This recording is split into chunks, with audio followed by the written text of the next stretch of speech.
বন্ধুরা, এই তো আমার রান্না বান্না সব শেষ হলো। এবার চটপট দেখিয়ে দিই আজকে কি কি করলাম। প্রতিদিনই তো তোমাদেরকে দেখাই। এই দেখো, ভাত, ভাতের সাথে পটল ভাজা,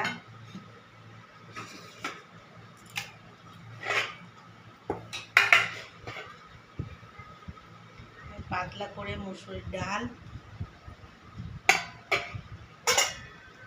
আর বাঙালিদের আলু পোস্ত, বাঙালিদের প্রিয় আলু পোস্ত, সবারই প্রিয় এখন। আর তার সাথে মাছের টক। এটাই হচ্ছে আজকে আমাদের দুপুরের রান্না।